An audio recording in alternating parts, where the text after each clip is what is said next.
Hi everyone, welcome to AI Crack channel. This is Akash Gangwar and today we'll be studying limits lecture 2. So we'll be talking about algebra of limits, standard limits and solving certain examples. So let's start our lecture with an example. So we have limit x approaches infinity 5x square minus x plus 1 divided by 3x square plus 5x minus 6. Now in this case we can see that we have a numerator and a denominator which we cannot factorize. We cannot factorize normally this numerator and also this denominator. So what do we do over here? So for solving infinity by infinity format, other than L'Hopital, we'll be using one method. We'll be using two methods. So this is method 1. So in this case, what we'll be doing will be replacing x with 1 by t. That is a very standard method and that would convert this entire infinity by infinity format into 0 by 0 format, right? So that's what we are doing over here. So if we convert x into 1 by t, we'll be having 5 by t square minus 1 by t plus 1 divided by 3 by t square plus 5 by t minus 6. Limit t approaches 0.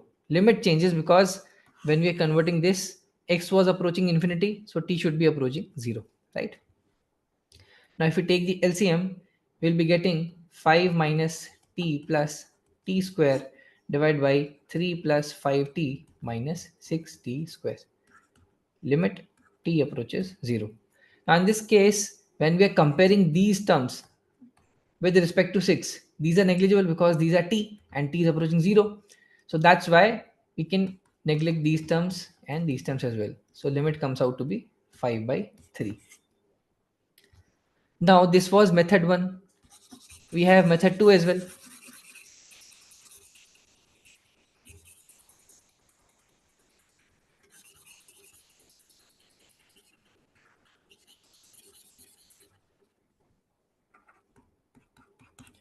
Now in case of method 2, what we'll be doing, we'll be pulling out the highest power of x. So in this entire fractional function, we have x square as the highest power. So we'll be pulling out x square.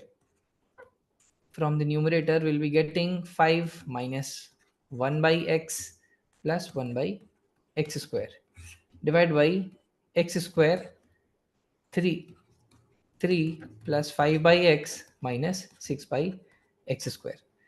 Now you have to understand that we have to pull out highest power regardless of both numerator and denominator, right? So in case there was x cube over here, so we would have taken x cube from both numerator and denominator, right? Now this gets cancelled out. We have limit x approaches infinity. And now this term becomes 0, this term becomes 0, this term becomes 0, this term becomes 0, right? So again we get the answer as 5 by 3. Now in case we had 3x cube over here, let's take a different scenario. So we have the same question but with a slight change. We have 3x cube plus 5x minus 6. Now in this case, what we'll be doing, we'll be pulling out x cube from both numerator and denominator, right? So in case of numerator, it would become x cube times 5 by x minus 1 by x square plus 1 by x cube, right? Divided by x cube 3 plus 5 by x square minus 6 by x cube. Now all these terms are becoming 0, negligible, right? What we are getting? We are just getting 0 by 3. In this case, answer would always be 0. Now there can be one more case where this was just, let's say, 3x minus 6. Now in this case, we'll be pulling out x square because that is the highest power. So x square if we pull out, we'll be getting 5 minus 1 by x plus 1 by x square divided by x square 3 by x minus 6 by x square. Now this becomes 0, this becomes 0, this becomes 0, this becomes 0. This gets cancelled out. Now in this case, we are getting 5 by 0. That is does not exist because that would be infinity, right? Now based on these three cases, we can make the following conclusions. So the first conclusion is when degree of numerator is equals to degree of denominator. In that case, limit would exist and would be equal to ratio of coefficients of highest degree. So let's say we have ax square plus bx plus c, and we have dx square plus bx plus e. In this case, highest degree is x square, right? And we have ratio, we have coefficients of as a and d. So the ratio of coefficients of highest degree would be the answer. That would be a by d, right? And this is only true when degree of numerator polynomial is same as degree of denominator polynomial, right? Now second case would be degree of numerator greater than degree of denominator, right? In this case, let's take an example. We have ax cube plus bx square plus cx plus d divided by ax square plus bx plus c. In such cases, answer would be does not exist, because when we take out x cube out of this equation, we'll be having a as the coefficient, but in this case every term would become 0, right? So when this becomes 0, the overall limit does not exist. So in this case, limit would be does not exist. Now third case, degree of numerator less than degree of denominator. In this case, limit would be 0, right? Let's take one more example. Ax plus b divided by ax square plus bx plus c. In this case, we have higher degree in the denominator. So when we pull out x square, we'll be having a over here, but if we pull out x square from here, both of these terms would become 0, right? So that's why limit would be 0. Limit would exist and would be 0. In both of these cases, limit would exist. But a non-zero number can come only in this case. We'll have exactly 0 in this one. We'll have does not exist in this one. And in this case, a non-zero number can come only in this one, right? This we are talking about when we have limit x approaches infinity. We're not talking about 0 by 0. We're just talking about x approaches infinity. Only in that case, these conditions are applicable, right? So you have to understand this is applicable for infinity by infinity format only, not for 0 by 0. It's not like L'Hopital that we can apply these rules for both infinity by infinity or 0 by 0. It's just applicable for infinity by infinity format. Okay. Now let's take this example. So we have 1 upon 1 minus n square plus 2 upon 1 minus n square till n upon n, 1 minus n square, right? So we can clearly see that we have sigma n in the numerator, and in the denominator we have 1 minus n square. So we have limit n approaches infinity 1 plus 2 plus 3 plus 4 till n whole divided by 1 minus n square. Now this sigma n, we all know that can be written as n plus 1 by 2. And in the denominator we have 1 minus n square. Limit n approaches infinity. Now this becomes n square plus n divided by 2 minus 2n square. Limit n approaches infinity. Now we have degree in both numerator and denominator as 2, right? Both are same. So what we'll be doing, we'll be just taking the ratio of the coefficients of highest degree. So in the numerator we have 1, and in the denominator we have minus 2. So the answer would be minus 1 by 2. Okay. Now let's solve this question.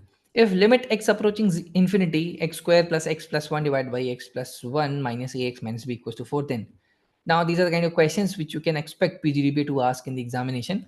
And we see x approaching infinity over here, and we see polynomials in numerator and denominator over here, and a finite limit. So we can use the basic conditions. So we saw two broader conditions. One was where limit was existing, and the other case was limit was not existing, right? In case of existing, we had two further conditions where limit was actually 0 and limit was a finite non-zero number. right? Now in this case we have a finite non-zero number. So this is the case.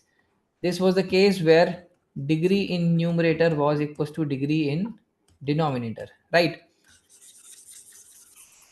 We have to take that condition and apply that in this question. So let's take the LCM over here. We'll be getting x square plus x plus 1 plus x plus 1, so minus over here, multiplied by ax plus b divided by x plus 1. Now this becomes, this x multiplies over here, becomes minus ax square, and we have x square over here. So x square 1 minus a, right? A comes from here. Now we have plus x. For x we'll be getting two terms from here. So one would be minus bx. So 1 from here, minus b from here, and 1 would be minus ax and minus a. And the constant term would be 1 and minus b. So 1 minus b divided by x plus 1. Now, for this to exist, for this to have a non-zero finite number and the limit to exist, we should have degrees in both numerator and denominator should be equal, right? So in such a case, x square term should be, coefficient of x square term should be 0, right? So that would give us 1 minus a equals to 0. That gives us a equals to 1. Now, once a equals to 1, we can use that value over here. Our limit becomes x times 1 minus b minus 1 plus 1 minus b divided by x plus 1.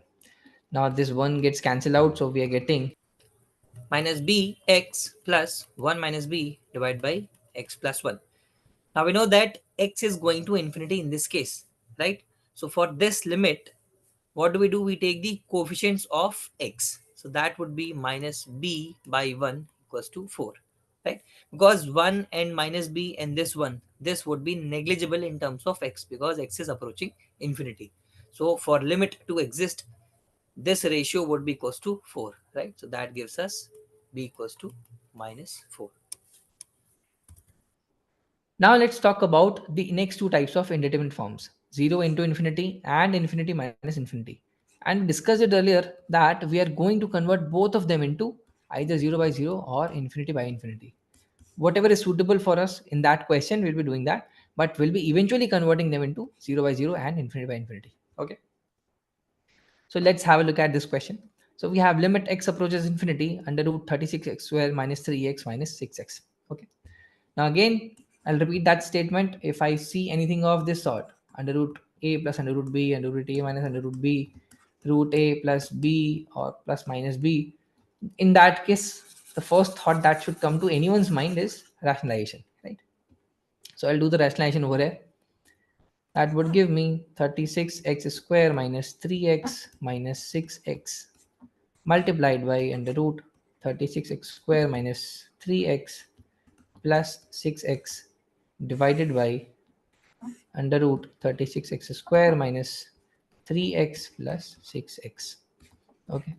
Now this would give me this multiplied by this, that would be 36x square minus 3x minus 36x square divided by, let's take the 6x common from here.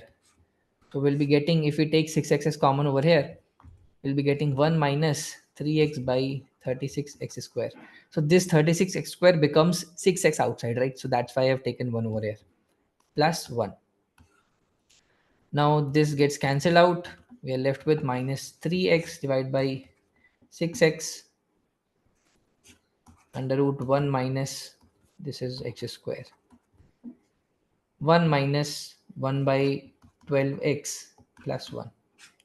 Now since x is approaching infinity, this term becomes 0 and this term is 1 only and this term is 1. This x gets cancelled out. So what we are left with, minus 3 by 6 dot 2, that is minus 1 by 4. Now let's solve this question. Limit x approaches infinity, x plus a, x plus b, x plus c raised to power 1 by 3 minus x. Right? Now in this case we have a cube root over here. We don't have a square root, so rationalization won't work. And this is of the format infinity minus infinity. So ultimately we have to convert this into 0 by 0 or infinity by infinity format. How do we do that?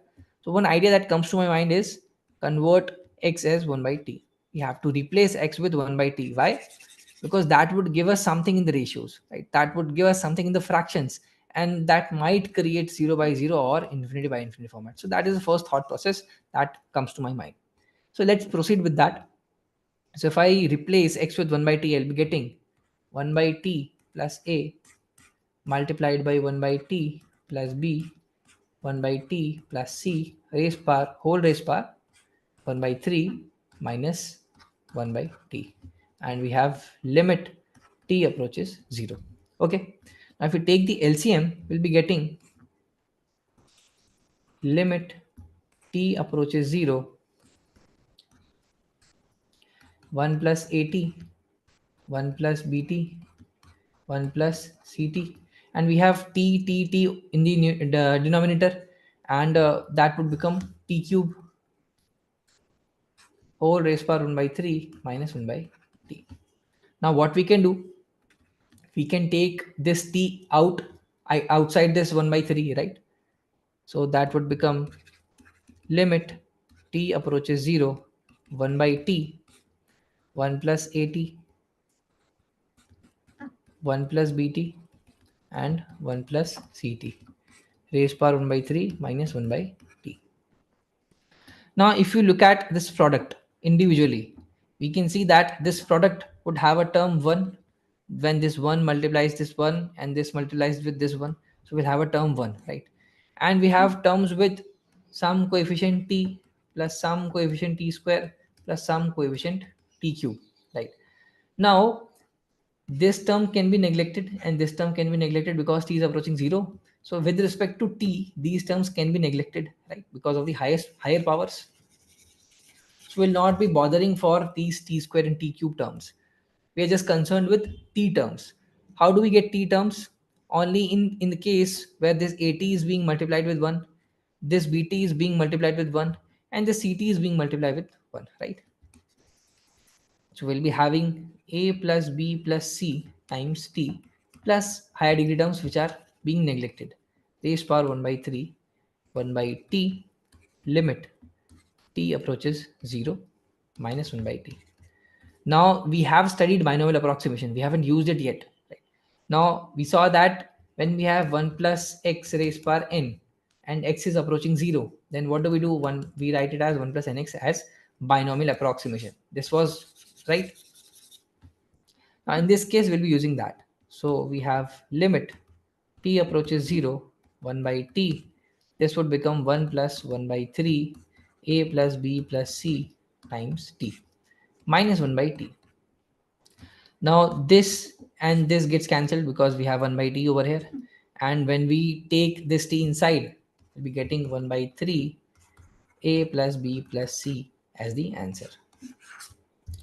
So this was a lengthy question. These kind of questions can be asked in PGDBA, which involves multiple concepts. So one concept was involving this binomial approximation. Right? One concept was replacing x with 1 by t, right? Basically thinking that this is infinity minus infinity and converting that into either infinity by infinity or 0 by 0 format, right? You can do it either ways. Okay. But these are the kind of questions you can expect in actual examination. Now let's talk about algebra of limits. So let's say we have two functions, fx and we have gx. So for fx, let's say L1 is the limit x approaches a fx, and L2 is the limit x approaches a gx. So both of these limits are existing and finite. Now when we have this case, both of these limits are existing, then we have certain laws which follows. Okay, so the first law is limit x approaches a fx plus gx equals to limit x approaches a fx plus limit x approaches a gx. Okay, that is L1 plus L2. So when both limits are existing, we can directly add up both the limits for a function which is summation of fx and gx. Let's see how. Let's say RHL for fx, RHL for fx would be L1 plus h, and RHL for gx would be L2 plus h. Now, if we try to write RHL for this, we'll be getting L1 plus h plus L2 plus h, right? Now, if you try to write it in this format, L1 plus L2 plus 2h, limit would eventually come out to be L1 plus L2 because 2h is negligible, right? And if you write this one, then also you'll get limit as L1 plus L2. So that's why this law is valid. Now, similarly, we have limit x approaches a fx dot gx, and third case would be limit x approaches a fx by gx. In both the cases, we have limit x approaches a fx dot limit x approaches a gx, and similarly over here limit x approaches a fx divided by limit x approaches a gx, given that limit x approaches a gx is not equals to 0. Given this one, only this is true. Okay, result is more or less very intuitive. Let's see how. Let's say we have L1 plus h and we have L2 plus h for both RHL, right? Now when we are multiplying, we'll be getting L1 L2 plus L1 plus L2 times h plus h square. So these two are negligible.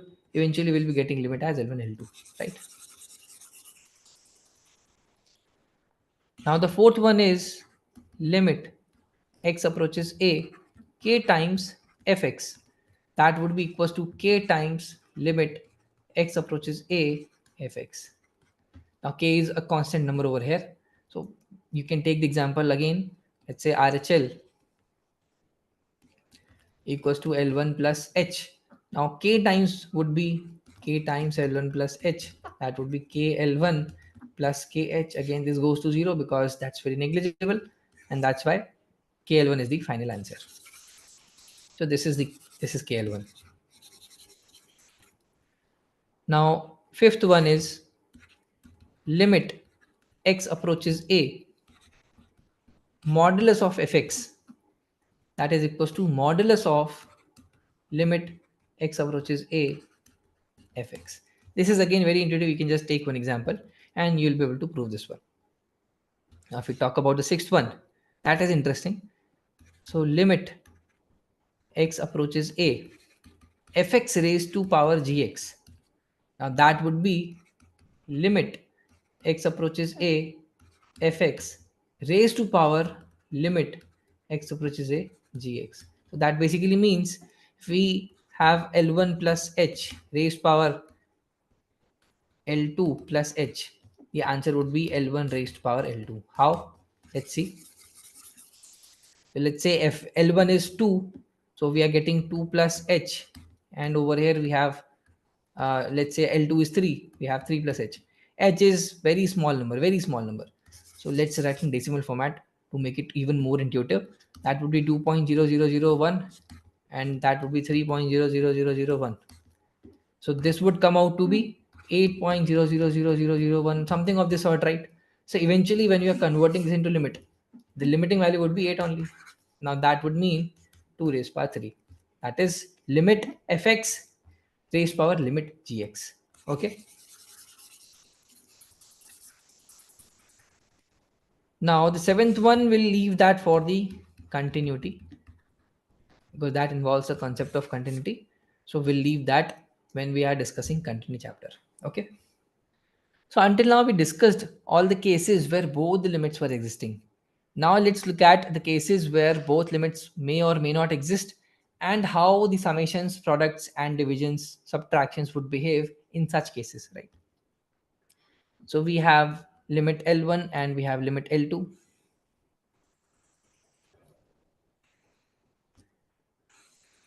So we have plus minus, basically summation and subtraction, and we have product or division.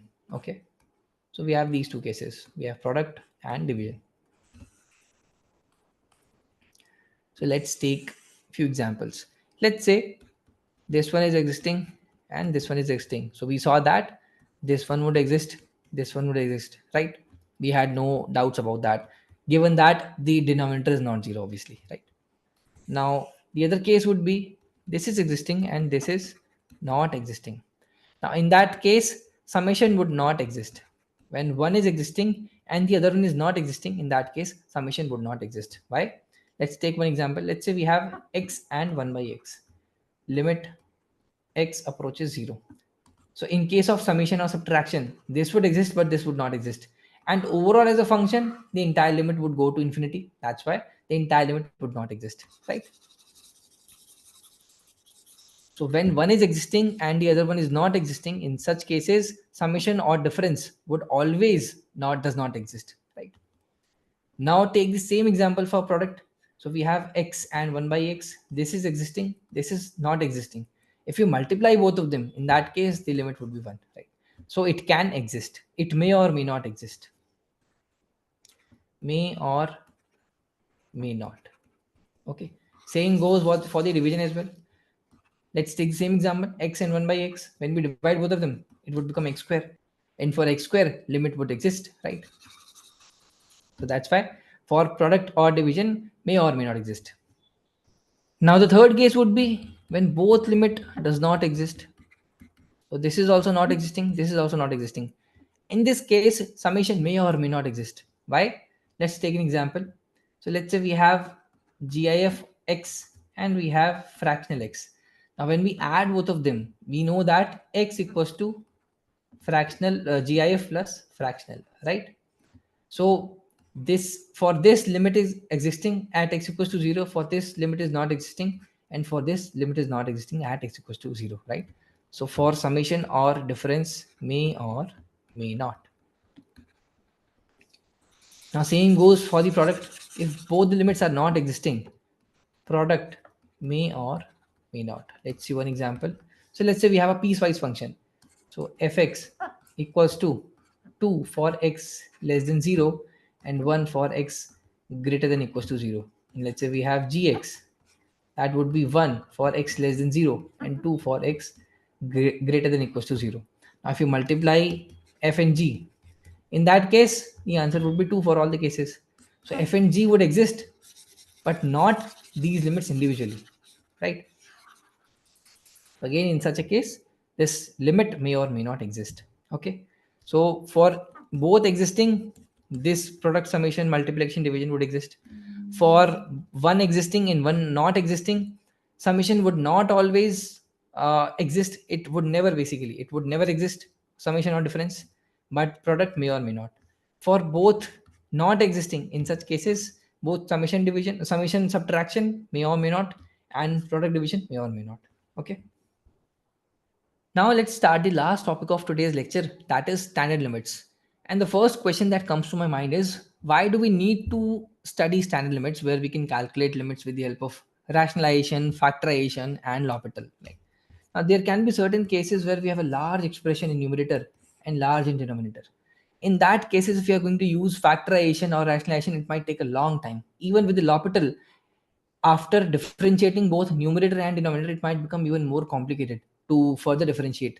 So in such cases, we have to identify certain standard limits in multiplication or summations, which we can use directly to find out the answer, right? So it's basically a simplification process. Now the first standard limit is limit x approaching 0, ln of 1 plus x divided by x equals to 1. Now the important thing to notice over here is both these terms should be 0. They can be x, they can be x square, but they should be identical and should both be 0. For example, ln of 1 plus, let's say, sine x divided by sine x. Ln of 1 plus, let's say, tan x divided by tan x, or let's say tan square x, right? Or maybe x multiplied by tan square x.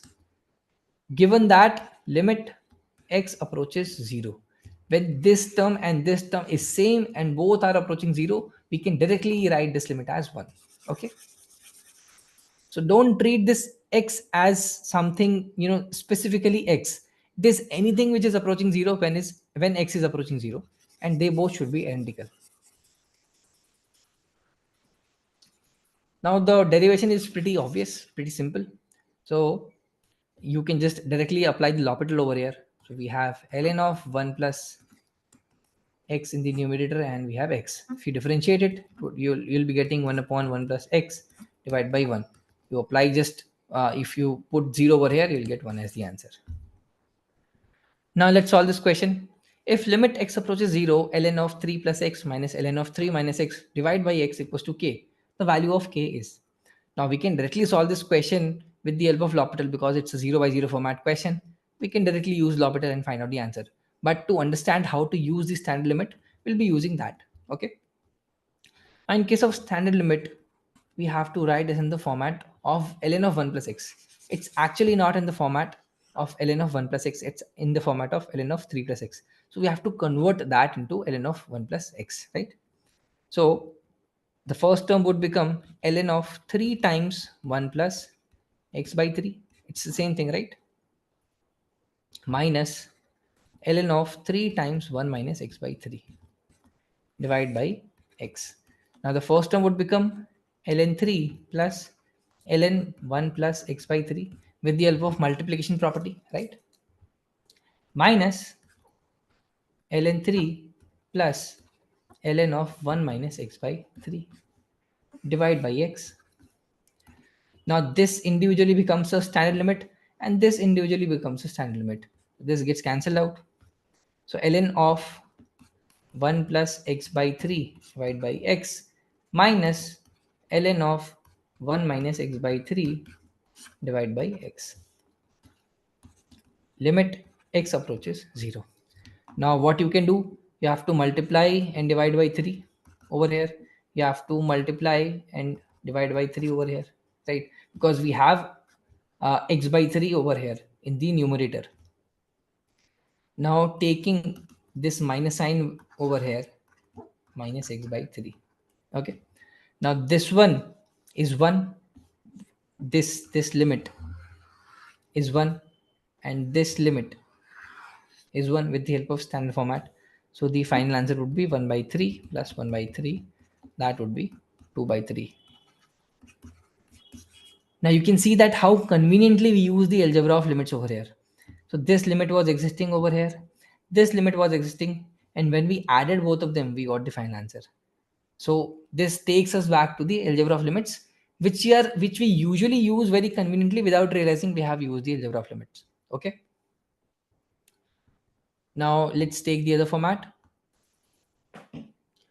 Now let's talk about the next standard limit, that is a raised power x minus 1 divided by x and e raised power x minus 1 divided by x. In this case, the answer is 1. In this case, the answer is ln a. You can again derive this with the help of L'Hopital. Just differentiate numerator and denominator, and you'll get this answer as ln a, and this answer is 1. Okay. Now let's solve this question. We have limit x approaching 0, e raised power x minus 1 divided by 1 plus e x raised power 1 by 2 minus 1. Now we can clearly see that we have a standard limit format in the numerator, but we don't have x in the denominator. So we might have to create it. Now, how do we create it? We have this expansion over here. We have this kind of binomial expansion over here. 1 plus ex raised power 1 by 2.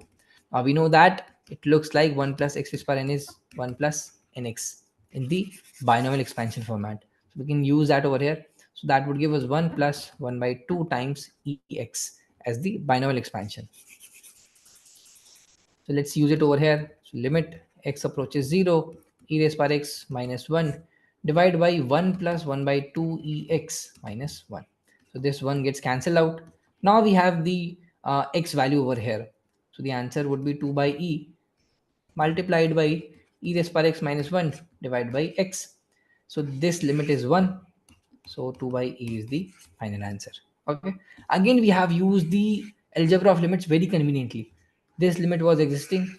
This limit was existing. That was 2 by e. So when we took the multiplication, we wrote the final answer as 2 by e very conveniently. Okay.